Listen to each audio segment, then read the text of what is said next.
sun we do have here today. Looking terrific.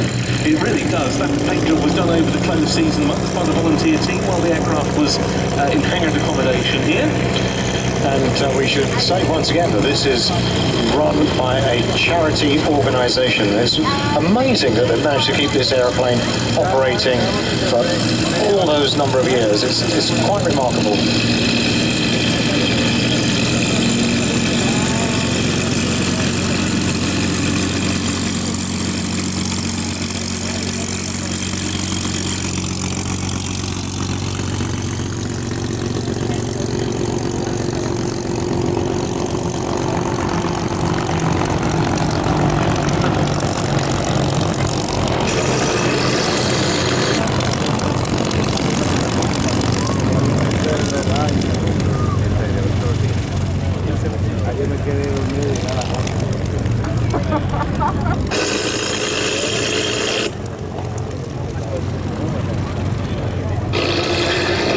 And that's especially the case when you consider just what an expensive undertaking just running the engines is, let alone flying the beast. Yes, phenomenal, absolutely phenomenal. And I have no idea how much it costs to run this particular aircraft for the display that we're going to enjoy. But when you consider it all comes from a charitable donation, it's testament to all the volunteers at Sally B that work together to make this such a wonderful memorial. Indeed, it's been operated ever since 1975 as a flying memorial to the Allied airmen who lost their lives in such quantity, particularly in the European theatre, and especially those of the United States Army Air Forces, not least the 8th Air Force stationed in East Anglia during World War II, because the B-17 is such a potent symbol, isn't it, of that time when so many East Anglian airfields were turned over to the Americans during the latter part of World War II. Yes, East Anglia, all around these parts, Cambridgeshire, Suffolk, up across to Northamptonshire, became Little USA. And the airmen had quite an impact on the population in the eastern counties.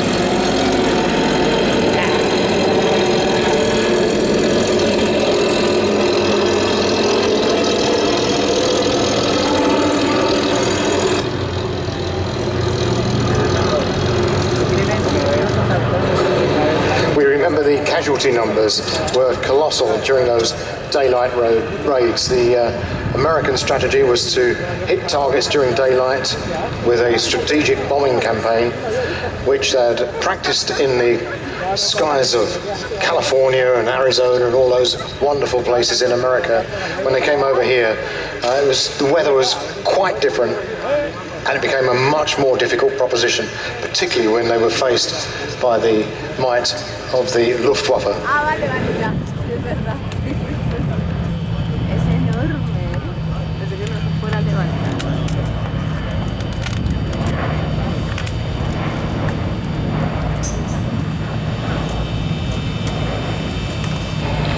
We remember the catastrophic raids on Schweinfurt, the ball bearing plants in that particular area. It was determined that if we could knock out those ball bearings, then that would definitely have a dramatic effect on Germany's ability to wage war.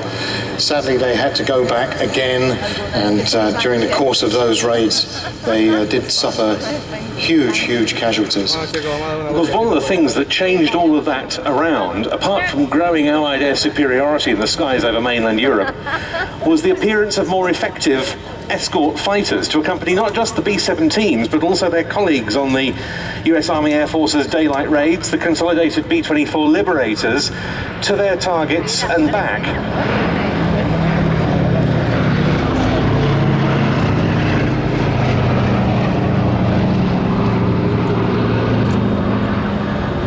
When the 8th Air Force started operations with its B-17s from England in the summer of 1942, the only fighters at the disposal of the US Army Air Forces to provide escort were Supermarine Spitfires, Mark 5s in fact. The Mark 9 wasn't even available at that stage in quantity for those missions, and the Spitfire was not a long-legged fighter in that guise. But when first particularly the P-47 Thunderbolt and then the P-51 Mustang that we're soon to see came along, finally they had those all-important effective escorts. Yes, and that really did change the dynamic of the air war over Europe. And it's worth remembering that the very first raid by the B-17s was launched from Northamptonshire, from Grafton Underwood, and it was led by Paul Tibbets, who became rather well more known for later in the war when he flew on the B-29 mission to Hiroshima, which dropped the atomic bomb. That one of so many B-17 bases in East Anglia, many of them now, in fact nearly all of them, have some form of memorial. Many of them have been overflown by Sally B over the years.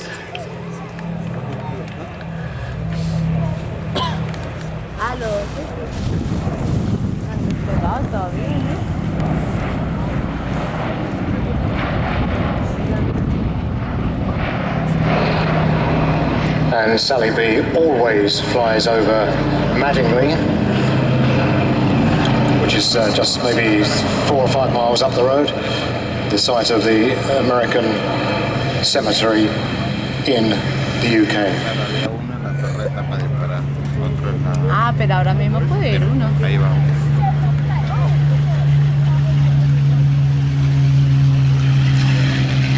Getting airborne underneath the enemy.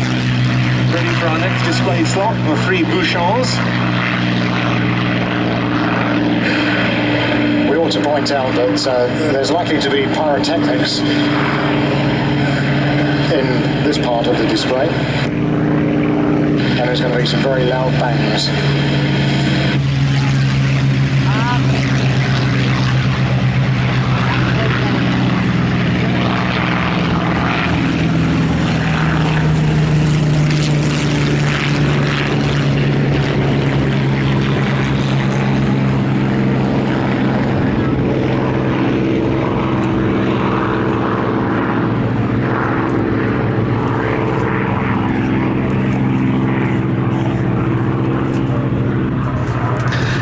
Now the only airworthy B-17 in Europe, and as such its status as a flying memorial to the Allied efforts in the skies of Europe during World War II has become all the more important in recent years, as therefore have the efforts of the team under the leadership of Ellie Sallingboe and the Sally B Supporters Club membership in keeping this aeroplane flying in private hands without official support in the UK. The final pass with smoke on to represent 2 damaged engines depicts the fashion in which many shot-up B-17s returned to their bases if they were lucky enough to do so during World War II. It also pays tribute to the members of the Sally B Supporters Club, and I'm sure there are many of you in the audience today.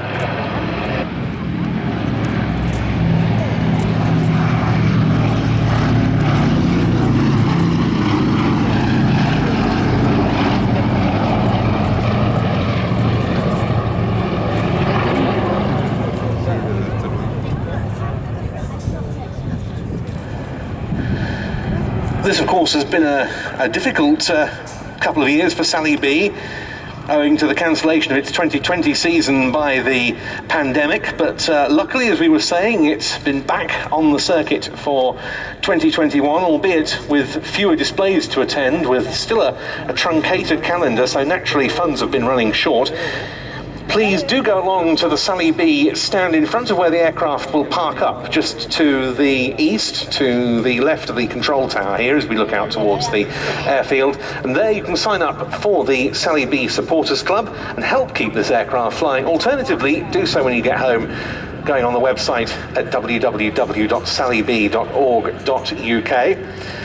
The aircraft about to turn finals to land. It's in the hands today of former KLM captain Dutchman Peter Kuipers, who is one of the most seasoned exponents of multi-engined display aircraft on the civilian scene. The likes of the C-47 Skytrain and B-25 Mitchell have been among his mounts over the years. One of two training captains in the organisation, alongside Andrew Dixon, who flew the aeroplane for us yesterday and who is another of Europe's great multi-engined exponents. And alongside Peter on the flight deck today as co-pilot is Paul Schluer. They're bringing the aircraft into land for its final display of the 2021 season. May there be many more for it in 22. We should mention, of course, that Sally B still carries the logo Memphis Belle from the David Putnam movie in which she starred, of course. Yes, and was the most active of the B-17s involved in the production, definitely. And the late Peter Brown, who was this aircraft's chief engineer for so many years, was really instrumental in the engineering efforts for the whole movie.